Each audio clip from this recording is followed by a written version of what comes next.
Bismillahirrahmanirrahim. Alhamdulillahi rabbil alamin.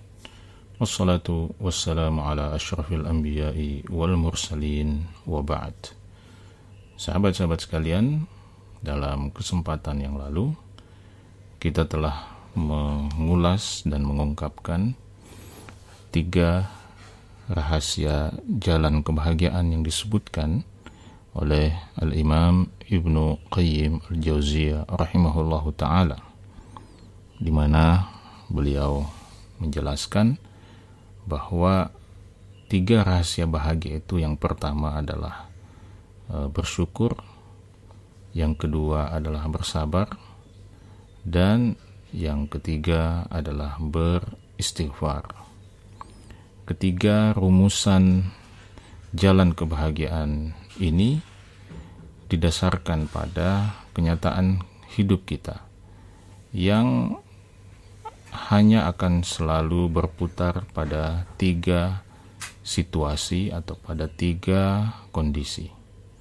Kondisi yang pertama adalah kondisi di mana kita diberikan nikmat oleh Allah Subhanahu wa ta'ala, dan nikmat itu menuntut kita untuk bersyukur pada Allah Subhanahu wa ta'ala. Kita tidak akan bisa berbahagia dalam kehidupan kita yang sangat singkat di dunia ini kecuali ketika kita mampu mensyukuri setiap nikmat yang Allah Subhanahu wa ta'ala berikan kepada kita. Seorang hamba yang selalu lupa untuk bersyukur kepada Allah Subhanahu wa ta'ala akan menjalani kehidupan yang merana, akan menjalani kehidupan yang sengsara, akan menjalani kehidupan yang tidak bahagia. Dan ingatlah selalu, sahabat-sahabat sekalian, bahwa hati kita hanya bisa berbahagia ketika kita bisa mengembalikan, menyandarkan segala sesuatunya kepada yang berhak untuk menerima hal tersebut. Ketika sesuatu tidak kita berikan kepada yang semestinya, ketika sesuatu tidak kita serahkan kepada yang berhak untuk itu, maka selama itu pula hati kita, hati nurani kita akan selalu merasa ada yang kurang.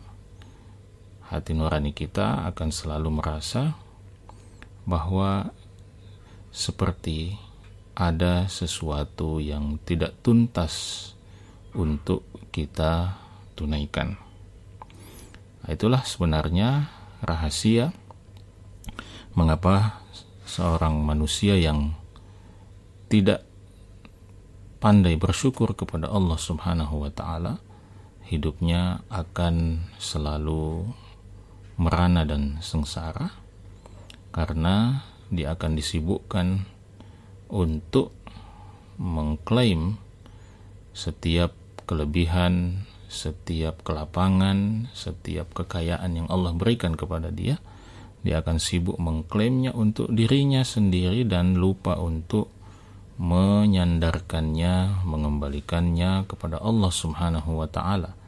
Lupa untuk mensyukuri nikmat tersebut, bahwa nikmat itu tidak akan dia dapatkan jika Allah Subhanahu wa ta'ala tidak berkenan untuk memberikan nikmat itu kepadanya. Karena itu Ibnu Qayyim Al-Jauziyah rahimahullahu ta'ala mengingatkan kita bahwa setiap nikmat yang Allah berikan kepada kita itu harus diikat dengan ungkapan syukur kepada Allah Subhanahu wa ta'ala. Beliau katakan, ni'amun minallahi tataradafu alaihi faqayyadaha atau faqayduha syukur. Seorang hamba itu dalam kehidupannya akan mengalami fase di mana kenikmatan-kenikmatan Allah Subhanahu wa ta'ala bertubi-tubi datang kepadanya, bertubi-tubi hadir dalam kehidupannya, ya, maka kenikmatan-kenikmatan itu harus diikat, ya, dengan rasa syukur kepada Allah Subhanahu wa ta'ala. Dan kata Ibnu Qayyim al-Jauziyah rahimahullahu ta'ala, rasa syukur atau ungkapan syukur kepada Allah Subhanahu wa ta'ala itu, ya, hanya bisa dibangun di atas 3 pondasi atau 3 rukun. Ya, beliau mengatakan bahwa wa huwa mabniun ala 3 arkan. Ungkapan syukur itu hanya bisa dibangun di atas 3 rukun, ya, 3 dasar penting. Yang pertama, al-i'tirafu biha batinan, mengakui nikmat itu, bahwa ia tidak lain berasal dari Allah Subhanahu wa ta'ala, mengakui secara batiniah, mengakui dengan hati kita, mengakui dengan kalbu kita, bahwa yang memberikan nikmat itu sepenuhnya hanya Allah Subhanahu wa ta'ala, bahwa sumber dari setiap kenikmatan yang hadir dalam hidup kita, kecil ataupun besar, semuanya berasal dari Allah Subhanahu wa ta'ala. Bukan karena kita hebat, bukan karena kita luar biasa, bukan karena kita hamba yang begitu dahsyat, bukan karena potensi kita yang begitu mengagumkan. Tidak, bukan karena itu semua, tetapi nikmat itu hadir karena Allah Subhanahu wa ta'ala benar-benar menghendaki kita mendapatkan nikmat tersebut.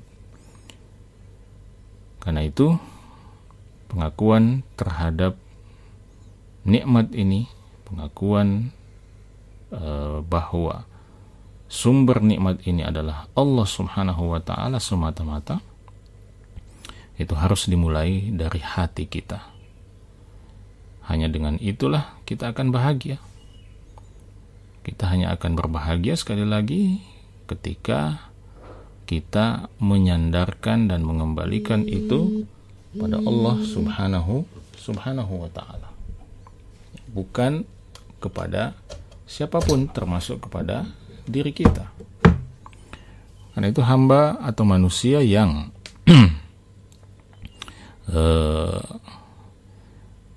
lupa untuk mengakui bahwa nikmat itu adalah berasal dari Allah Subhanahu wa ta'ala, dia akan sibuk untuk mencari pengakuan manusia.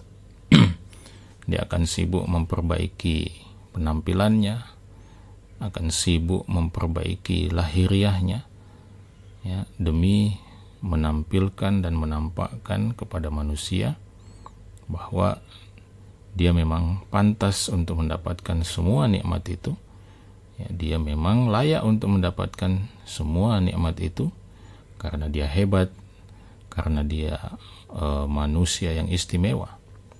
Padahal sekali lagi nikmat itu hadir benar-benar karena Allah Subhanahu wa ta'ala menghendaki kita mendapatkan nikmat tersebut. Karena itu bersyukur hanya bisa menjadi jalan kebahagiaan kita kalau kita memulainya dari hati kita dengan mengakui, meyakini bahwa semua nikmat itu benar-benar berasal dari Allah Subhanahu wa ta'ala.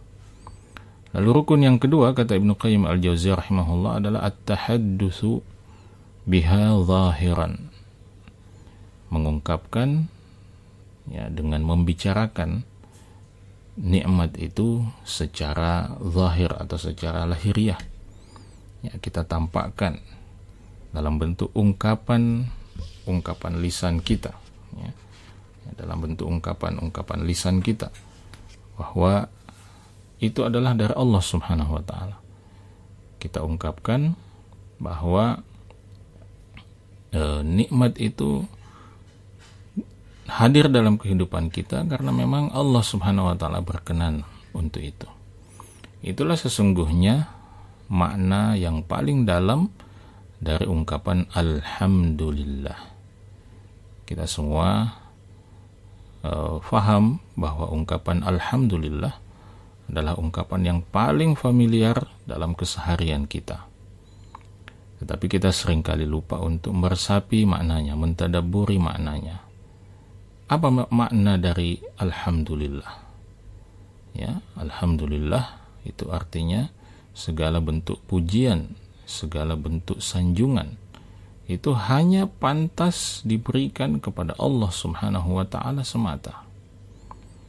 Ya, atas setiap kehebatan yang kita miliki, atas setiap kekayaan yang kita miliki, atas setiap kekaguman manusia terhadap kita, atas setiap prestasi-prestasi yang membanggakan kita. Atas semua itu, kita tidak pantas untuk mendapatkan pujian-pujian, karena hanya Allah Subhanahu wa taala yang pantas dan layak untuk menerima pujian-pujian tertinggi, karena Dia telah berkenan untuk memberikan kita prestasi-prestasi yang membanggakan itu. Dia berkenan untuk memberikan kita kekayaan, untuk memberikan kita kesempatan dipuji, disanjung oleh manusia. Karena itu kita ungkapkan, ya, setelah meyakini, mengakui dengan hati kita bahwa semua nikmat, semua karunia ini adalah berasal dari Allah Subhanahu wa taala, maka kita ungkapkan itu dengan lisan kita. Dan pada dasarnya, sahabat-sahabat sekalian, kalau hati kita itu dipenuhi dengan keyakinan tadi, keyakinan bahwa ini semua berasal dari Allah Subhanahu wa taala, maka lisan kita tidak akan mampu menahan diri untuk mengungkapkan itu. Ya, jika hati kita penuh dengan kebulatan keyakinan bahwa semua yang kita nikmati, semua yang kita senangi, semua yang kita rasakan kelezatannya, kenikmatannya di dunia ini berasal dari Allah Subhanahu wa taala, maka hati kita inilah yang akan mendorong dengan sangat kuat, dengan begitu kuat kepada lisan kita untuk mengungkapkan perasaan itu dengan ungkapan syukur, dengan mengucapkan alhamdulillah, dengan mengulang-ulangi pujian sanjungan kepada Allah Subhanahu wa taala dengan berbagai bentuk ekspresi, ya, dengan mengatakan seandainya bukan karena Allah, maka saya tidak akan merasakan ini semua. Ini semua karunia Allah Subhanahu wa taala. Saya hanya dititipi, saya hanya diberikan kesempatan oleh Allah untuk menikmati ini. Ini semua bukan karena saya adalah manusia yang hebat. Ini semua bukan karena saya manusia yang istimewa. Ini semua karena Allah Subhanahu wa taala yang berkenan untuk memberikan kesempatan kepada saya untuk menikmatinya. Dan ketika kedua rukun ini terpenuhi, maka keduanya akan mendorong kita, mendorong seluruh anggota tubuh kita untuk bisa menjaga agar setiap nikmat yang Allah berikan itu kemudian dapat digunakan, dapat kita gunakan untuk hal-hal yang Allah Subhanahu wa taala ridhai. Kita gunakan untuk hal-hal yang bisa mengundang ridha Allah, mengundang cinta Allah Subhanahu wa taala kepada kita. Ya. Seorang hamba yang betul-betul menghadirkan keyakinan yang tadi kita sebutkan itu, bahwa nikmat itu hanya dari Allah, lalu mengungkapkannya dengan lisannya, dia tidak akan mungkin menyia-nyiakan nikmat itu untuk hal-hal yang tidak diridhai oleh Allah Subhanahu wa ta'ala. Seorang hamba yang mendapatkan limpahan harta dari Allah Subhanahu wa ta'ala, dan dia meyakini bahwa limpahan harta itu semata-mata adalah titipan Allah Subhanahu wa ta'ala kepadanya, dan dia mensyukuri itu, dia bersyukur kepada Allah atas titipan itu, maka dia akan mengungkapkan dengan lisannya, lalu dia akan menjaga nikmat itu, menjaga nikmat harta itu dengan sebaik-baiknya agar bisa dia pastikan digunakan, disalurkan di dalam hal-hal yang Allah Subhanahu wa ta'ala ridhai. Dia akan gunakan untuk infak fisabilillah, untuk bersedekah jariyah, untuk berwakaf, untuk membantu orang-orang yang lemah, membantu orang-orang yang membutuhkan, membantu jalan-jalan kebaikan, dan dia tidak akan mungkin menggunakan sedikit pun, 1 rupiah pun, 1 dolar pun, 1 sen pun dari harta titipan Allah Subhanahu wa ta'ala itu untuk hal-hal yang tidak diridhai oleh Allah Subhanahu wa ta'ala. Tetapi sebaliknya, ketika seorang hamba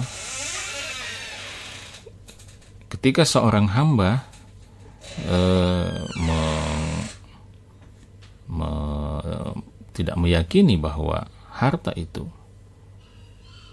adalah titipan Allah Subhanahu wa ta'ala, ketika dia merasa bahwa harta itu dia peroleh karena memang dia adalah seorang pebisnis yang hebat, harta itu dia peroleh karena memang dia adalah seorang pekerja keras, atau mungkin harta itu memang diperoleh dari jalan yang diharamkan oleh Allah Subhanahu wa ta'ala, maka orang-orang yang seperti ini sudah hampir bisa dipastikan bahwa dia akan menggunakan harta itu, menghambur-hamburkan harta itu pada hal-hal yang tidak diridhai oleh Allah Subhanahu wa ta'ala, bahkan mengundang kemurkaan Allah Subhanahu wa ta'ala. Dia tidak akan memiliki rasa takut sedikit pun pada setiap harta yang Allah berikan kepada dia, pada setiap kekayaan yang Allah berikan kepada dia.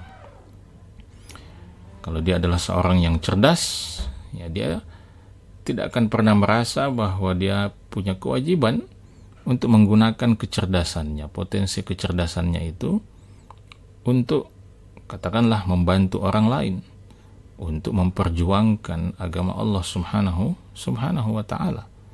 Kenapa? Karena dia tidak merasa bahwa itu berasal dari Allah Subhanahu wa ta'ala. Dia merasa bahwa itu adalah memang karena dia hebat, karena dia berpotensi, dan pada ujungnya dia akan menyombongkan dirinya. Dia akan diliputi, dihinggapi penyakit ujub, takabur, sombong kepada dirinya.